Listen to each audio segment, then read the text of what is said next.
Keluaran pasal 14. Firaun bertindak untuk penghabisan kali. Berfirmanlah Tuhan kepada Musa demikian, katakanlah kepada orang Israel, supaya mereka balik kembali dan berkemah di depan Pi-hahirot, antara Migdol dan laut. Tepat di depan Baal-Zephon, berkemahlah kamu di tepi laut. Maka Firaun akan berkata tentang orang Israel, mereka telah sesat di negeri ini, padang gurun telah mengurung mereka. Aku akan mengeraskan hati Firaun, sehingga ia mengejar mereka, dan terhadap Firaun dan seluruh pasukannya, aku akan menyatakan kemuliaanku, sehingga orang Mesir mengetahui bahwa akulah Tuhan. Lalu mereka berbuat demikian. Ketika diberitahukan kepada Raja Mesir bahwa bangsa itu telah lari, maka berubahlah hati Firaun dan pegawai-pegawainya terhadap bangsa itu, dan berkatalah mereka, apakah yang telah kita perbuat ini, bahwa kita membiarkan orang Israel pergi dari perbudakan kita? Kemudian ia memasang keretanya dan membawa rakyatnya serta. Ia membawa 600 kereta yang terpilih. Ya, segala kereta Mesir, masing-masing lengkap dengan perwiranya. Demikianlah Tuhan mengeraskan hati Firaun, Raja Mesir itu, sehingga ia mengejar orang Israel. Tetapi orang Israel berjalan terus dipimpin oleh tangan yang dinaikkan. Adapun orang Mesir, segala kuda dan kereta Firaun, orang-orang berkuda dan pasukannya mengejar mereka dan mencapai mereka pada waktu mereka berkemah di tepi laut, dekat Pi-hahirot, di depan Baal-Zephon.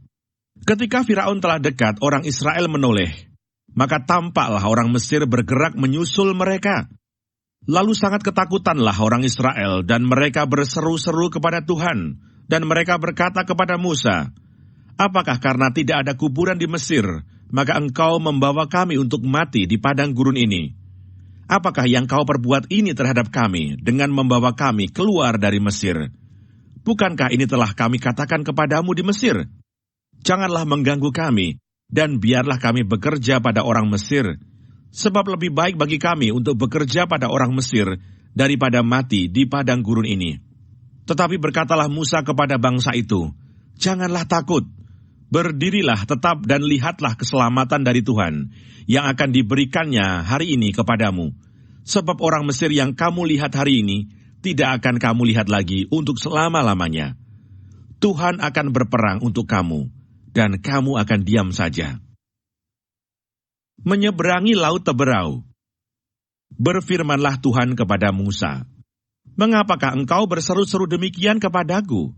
Katakanlah kepada orang Israel supaya mereka berangkat. Dan engkau angkatlah tongkatmu dan ulurkanlah tanganmu ke atas laut dan belahlah airnya. Sehingga orang Israel akan berjalan dari tengah-tengah laut di tempat kering. Tetapi sungguh, aku akan mengeraskan hati orang Mesir, sehingga mereka menyusul orang Israel, dan terhadap Firaun dan seluruh pasukannya, keretanya, dan orangnya yang berkuda, aku akan menyatakan kemuliaanku. Maka orang Mesir akan mengetahui bahwa akulah Tuhan, apabila aku memperlihatkan kemuliaanku terhadap Firaun, keretanya, dan orangnya yang berkuda. Kemudian bergeraklah malaikat Allah, yang tadinya berjalan di depan tentara Israel, lalu berjalan di belakang mereka, dan tiang awan itu bergerak dari depan mereka, lalu berdiri di belakang mereka.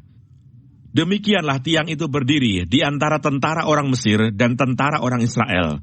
Dan oleh karena awan itu menimbulkan kegelapan, maka malam itu lewat, sehingga yang satu tidak dapat mendekati yang lain semalam-malaman itu. Lalu Musa mengulurkan tangannya ke atas laut, dan semalam-malaman itu Tuhan menguakkan air laut, dengan perantaraan angin timur yang keras, membuat laut itu menjadi tanah kering, maka terbelahlah air itu. Demikianlah orang Israel berjalan dari tengah-tengah laut di tempat kering. Sedang di kiri dan di kanan mereka, air itu sebagai tembok bagi mereka. Orang Mesir mengejar dan menyusul mereka, segala kuda Firaun, keretanya, dan orangnya yang berkuda, sampai ke tengah-tengah laut. Dan pada waktu jaga pagi, Tuhan yang di dalam tiang api dan awan itu memandang kepada tentara orang Mesir, lalu dikacaukannya tentara orang Mesir itu. Ia membuat roda keretanya berjalan miring dan maju dengan berat, sehingga orang Mesir berkata, marilah kita lari meninggalkan orang Israel, sebab Tuhanlah yang berperang untuk mereka melawan Mesir. Berfirmanlah Tuhan kepada Musa, ulurkanlah tanganmu ke atas laut, supaya air berbalik meliputi orang Mesir, meliputi kereta mereka dan orang mereka yang berkuda. Musa mengulurkan tangannya ke atas laut.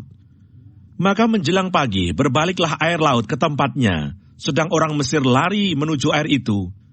Demikianlah Tuhan mencampakkan orang Mesir ke tengah-tengah laut. Berbaliklah segala air itu, lalu menutupi kereta dan orang berkuda dari seluruh pasukan Firaun yang telah menyusul orang Israel itu ke laut. Seorang pun tidak ada yang tinggal dari mereka. Tetapi orang Israel berjalan di tempat kering dari tengah-tengah laut, sedang di kiri dan di kanan mereka air itu sebagai tembok bagi mereka. Demikianlah pada hari itu, Tuhan menyelamatkan orang Israel dari tangan orang Mesir, dan orang Israel melihat orang Mesir mati terhantar di pantai laut. Ketika dilihat oleh orang Israel betapa besarnya perbuatan yang dilakukan Tuhan terhadap orang Mesir, maka takutlah bangsa itu kepada Tuhan, dan mereka percaya kepada Tuhan dan kepada Musa, hambanya itu.